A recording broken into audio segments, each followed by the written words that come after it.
के लिए काटा जा रहा है। जिस राजा के राज्य में गाय रोने लगे वो राजा और राज्य नष्ट हो जाते।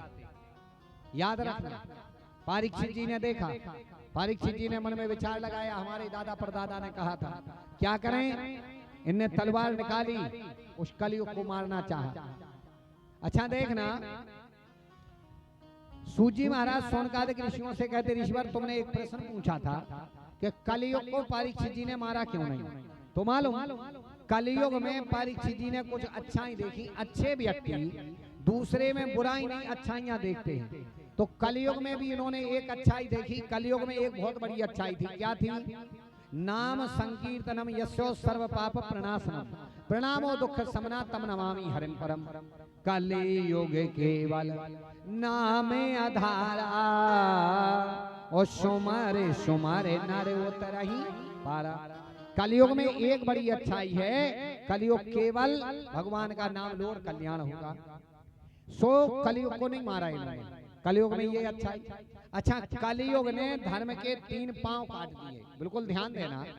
अब मन में प्रश्न आता है कि 3 ही पांव काय काटे, 4 ही काय ने काटता है, तो बिल्कुल ध्यान देना एक एक शब्द पे। मालूम चौथा पैर क्यों नहीं कटा, 3 ही काय कटे। धर्म के लिए कलयुग में एक श्राप था। किसने श्राप दिया, एक पतिव्रता नारी ने। कौन, राजा अरण्य की बेटी पद्मावती, जिनका नाम पद्मावती। कैसे, पद्मावती का विवाह पिप्पलाद ऋषि से हुआ था। 450 साल के महात्मा थे पिप्पलाद ऋषि।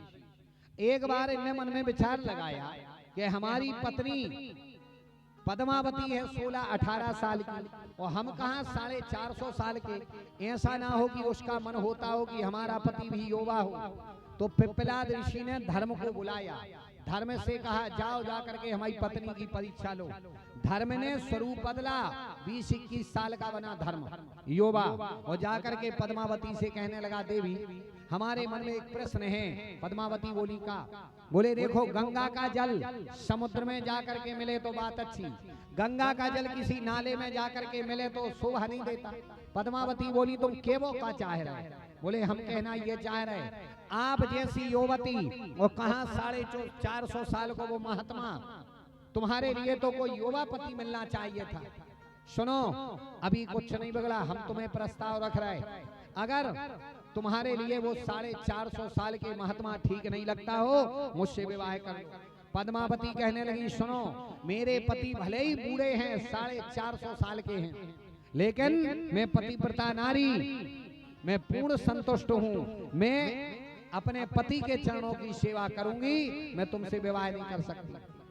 ये कहने लगे नहीं नहीं मुझसे विवाह कर लो, मैं प्रस्ताव रखता, जे बड़े आगे। पद्मावती ने रोका, लेकिन ये नहीं माने।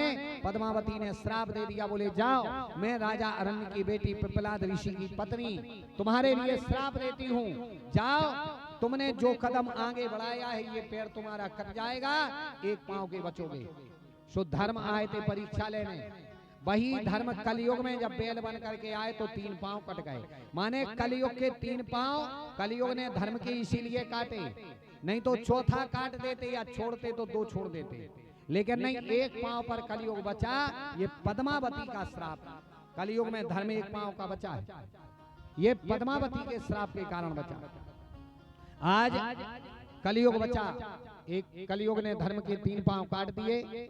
भगवान ने कलयुग को मारना चाहा, लेकिन परीक्षित जी ने सोचा चलो छोड़ देते हैं, कोई बात नहीं। इसमें एक बात, एक अच्छाई है कि इसमें नाम लेने में ही कल्याण है।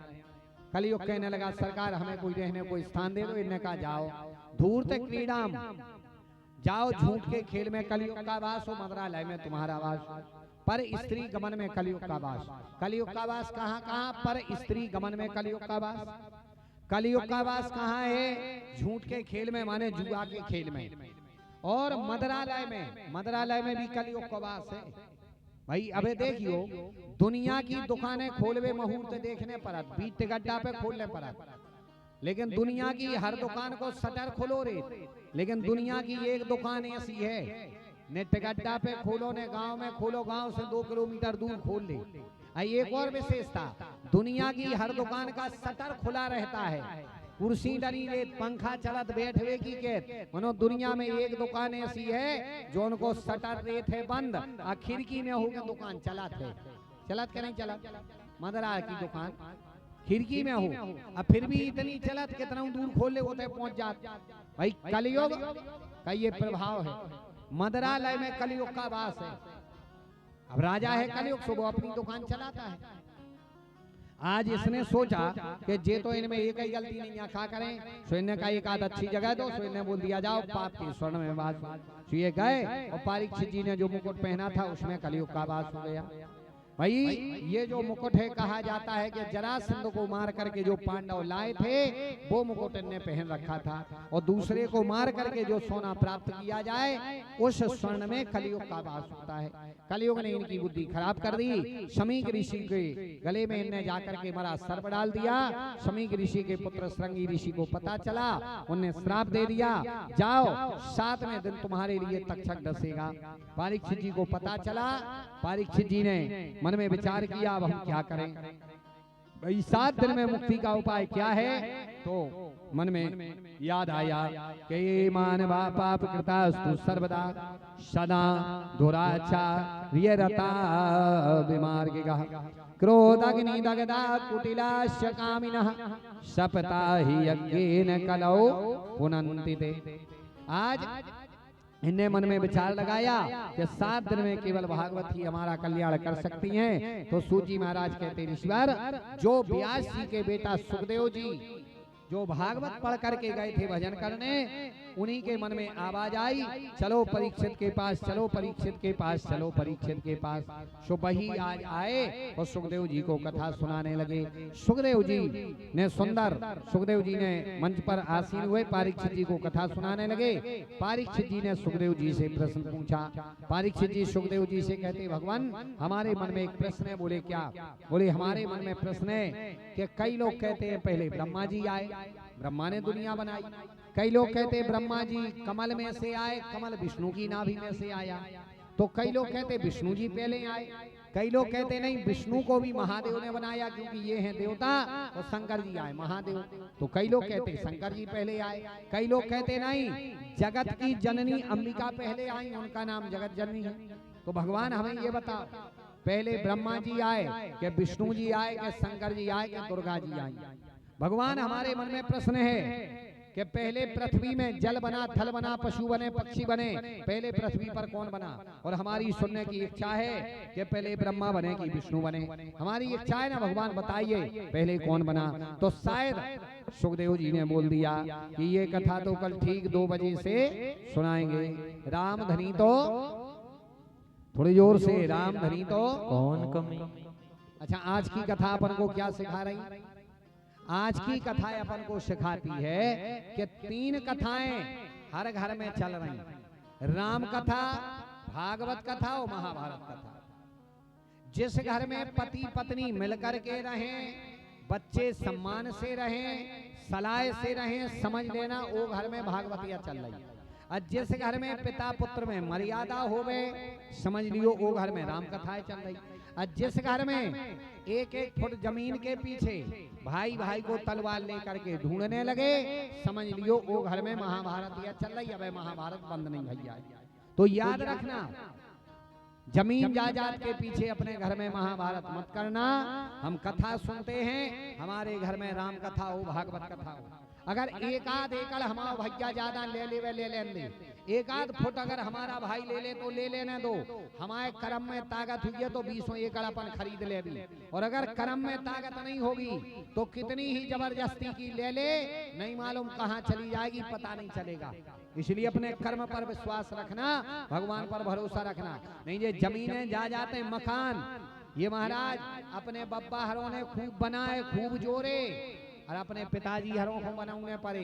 पिताजी हर ने खूब बनाए लेकिन अपन को बनाने पड़ रहा है। और अपन भी कितना बना लियो, कितना जोड़ लियो, अंत में जब अपन बूढ़े हो भी सो बाल बच्चे के हैं भाई के बाप तुमाओ करो भाओ काहे, तुमने हमारे लाजे करो काहे। भाई बुढ़ापे में जो ही मिला थे सुनबे और का मिला, मर जात दद्दा बहु जोर जोर के बुढ़ापे में बाल बच्चे एक ही चीज के तुमाओ करो भाव का है, तुमने हमारे लाजे करो का है।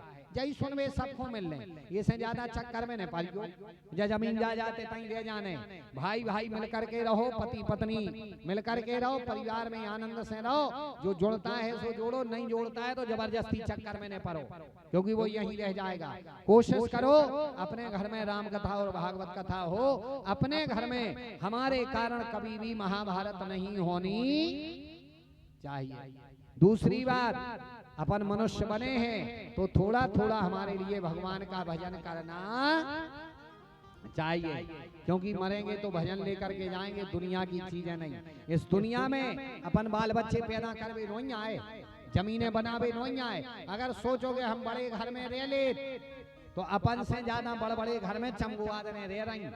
अगर अपन सोचो हमारा पैसा बहुत है तो अपन से ज्यादा पैसा सांपों की ना है।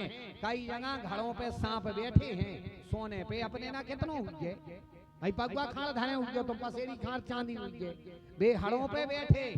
अगर तुम सोचोगे हमारे बाल बच्चे हो गए तो अपने ना कितने हुए 2 4 6 जानवरों के यहाँ 10 10 20 20 होते हैं, बे अपन से ज्यादा बाल बच्चे पाल दे। तो मनुष्य अपन बने किस लिए? भजन करने को बने भाई, मनुष्य भजन करने को बने हैं, इसलिए थोड़ा थोड़ा भगवान का भजन करना चाहिए, थोड़ा थोड़ा भजन करना चाहिए। और अपने बड़े बूढ़ों का सदैव सम्मान करना।